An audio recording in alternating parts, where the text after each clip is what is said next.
Com a palavra, a deputada Lohana.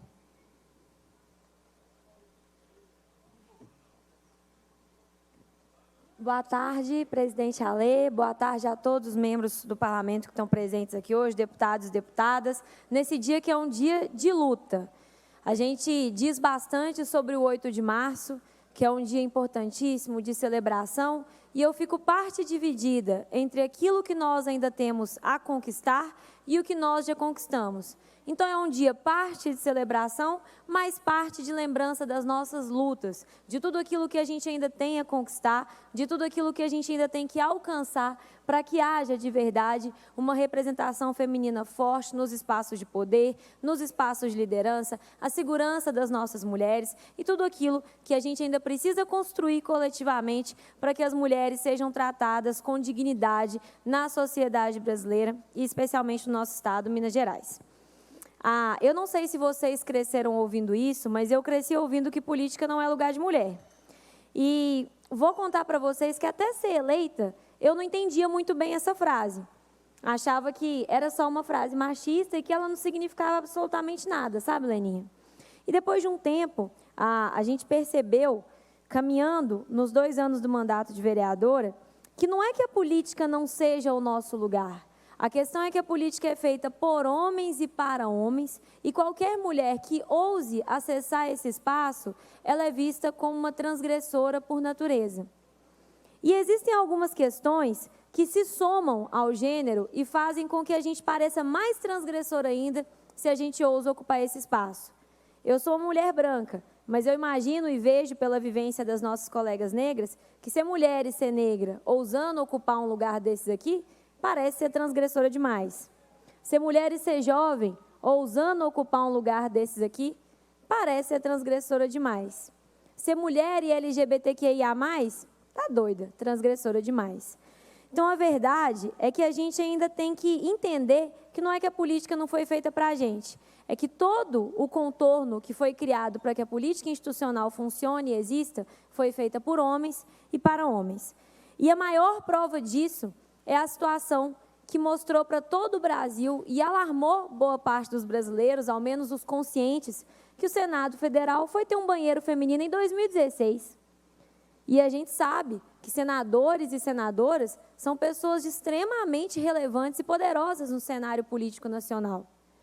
Uma senadora, mesmo ocupando um lugar de tanta relevância, de poder, ela tinha que usar o banheiro do restaurante anexo ao Senado. Não existe forma mais simbólica de dizer que aquele lugar não te pertence e que você não deveria estar naquele lugar, né, Jean? Então, essa é uma prova que alarmou parte da sociedade e quem não entender por esse exemplo como que a violência institucional ela está dentro da política e da forma que a política é feita para funcionar, realmente não vai entender porque fechou os olhos.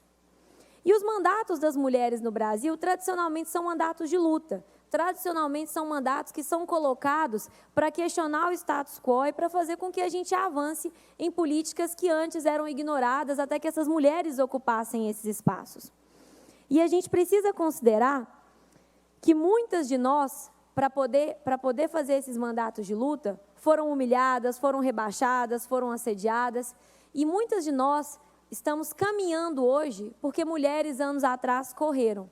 Elas correram para que hoje a gente pudesse caminhar.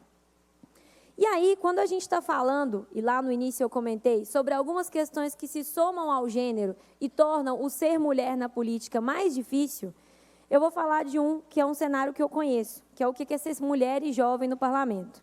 Assumi como vereadora aos 25 anos em Divinópolis, e hoje eu tenho 28.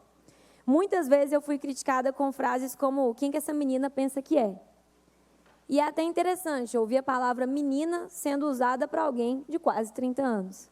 Mas a tentativa de infantilizar as mulheres parlamentares é uma das mais antigas que existe. É chamar de louca ou chamar de tentar infantilizar, para descredibilizar a fala dessas mulheres e fazer com que tudo aquilo que elas estão dizendo fique relegado ao canto, tratado como ruído ou tratado como algo que a gente pode ignorar com tranquilidade, porque está doido, ou então porque é uma menina e realmente não sabe o que está falando.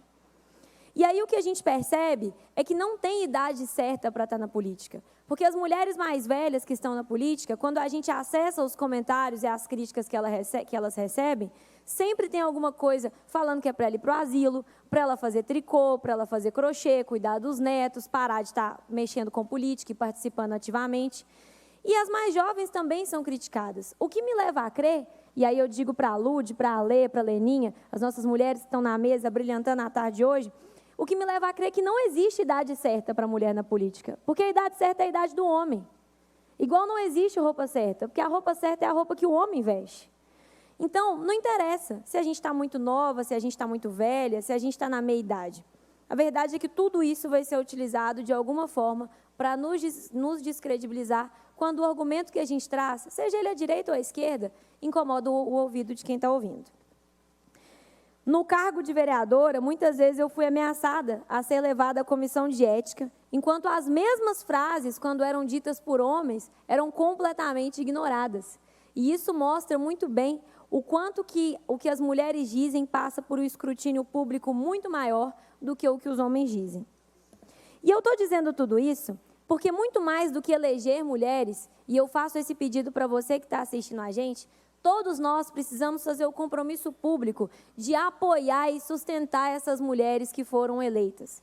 Nós temos grandes nomes de deputadas, de vereadoras, que foram eleitas e saíram da política muito antes do que elas deveriam ter saído, quando a gente considera a parcela de contribuição que elas poderiam dar para a sociedade. Tudo aquilo que essas mulheres ainda poderiam entregar para as populações que elas representavam. Mas elas saíram porque a política ainda é violenta demais para a gente.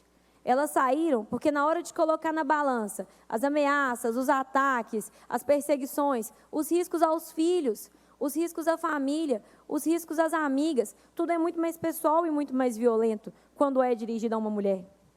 Na hora de colocar tudo isso na balança, elas entenderam que não valia o risco. Então, muito mais do que eleger mulheres, e Minas Gerais elegeu um número recorde de mulheres, somos 15, estamos aqui para fazer a diferença, a gente precisa fazer um compromisso público enquanto sociedade de apoiar essas mulheres para que elas fiquem no parlamento pelo tempo que elas ainda estiverem contribuindo com o povo mineiro. Entender que, às vezes, a nossa crítica a uma mulher é muito mais feroz do que seria a um homem que diz exatamente a mesma coisa. Entender que mulheres também erram. E entender que mulheres, especialmente no início de suas vidas públicas, também estão se entendendo com aqueles lugares e com até onde elas podem ir e o que elas podem conquistar para a população. Então, muito mais do que votar, esse é um convite para que a gente não deixe de lado a participação.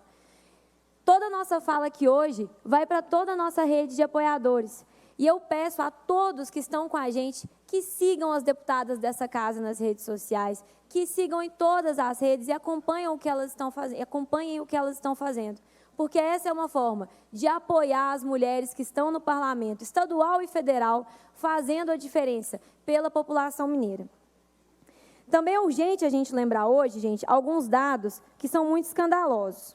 Somente 10,5% das lideranças do Congresso estão sob o comando de mulheres. O Senado hoje tem 15 senadoras eleitas. Nós estamos com 17 temporariamente, porque 2 são suplentes e assumiram o mandato de senadores que assumiram ministérios. Mas isso é temporário. Afinal de contas, essas 2 não são as titulares do mandato. E eu tenho certeza que elas vão fazer um bom trabalho enquanto elas estiverem lá. Dos 19 cargos de vice-lideranças na Câmara Federal, só 4 são ocupados por mulheres. Aqui na Assembleia de Minas, se eu não me engano, todos os blocos têm mulheres vice-líderes, pelo menos uma mulher, e isso é muito importante e mostra que a gente tem avançado. Para não falar que hoje eu só trouxe dados ruins e que a gente vai ficar, então, com uma sensação ruim, eu lembro que nós elegemos um número recorde de mulheres na Assembleia e no Congresso, que nós temos a primeira mulher negra na vice-presidência da Assembleia, a deputada Leninha, que muito me orgulha por nos representar e pelo seu trabalho, não só pela Assembleia como um todo, mas pelo nosso grupo de mulheres deputadas. Falar também do número recorde de mulheres deputadas na Câmara Federal, já que nós chegamos a quase 100, antes nós tínhamos 77, e esse é um avanço importante, porque aí tem a ver com discutir Brasil. Aí tem a ver com a gente fazer questões que estão paradas há muito tempo, como a verdadeira implementação da Lei Maria da Penha, por exemplo, saírem do papel.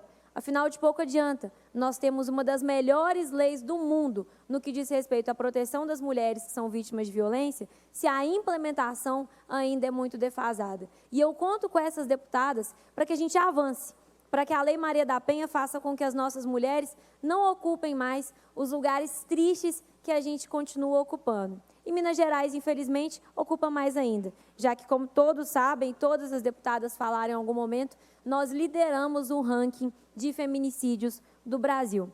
Eu quero, deputadas, que a gente lidere o ranking de mulheres na ciência, de mulheres ocupando cadeiras científicas nas nossas universidades, de mulheres à frente de grandes empresas, de mulheres à frente do Tribunal de Justiça, de mulheres à frente da promotoria. São esses cargos que nós, mulheres, queremos ocupar e são esses rankings que a gente quer liderar. E eu tenho certeza que com as deputadas eleitas aqui na Assembleia de Minas, com as deputadas que Minas Gerais elegeu e o resto do Brasil elegeu lá para o Congresso Nacional, nós teremos lutas muito fortes e combativas, porque a cada dia que passa, a gente entende que essa frase clichê, de clichê não tem nada, ela é muito verdadeira. O nosso lugar é, de fato, o lugar que a gente quiser ocupar. Então, nesse dia 8 de março, eu quero deixar a todas as mulheres que estão assistindo a gente um feliz Dia da Mulher e a certeza que aqui tem mulher de muita luta e pronta para conquistar mais direitos para nós. Obrigada, presidenta.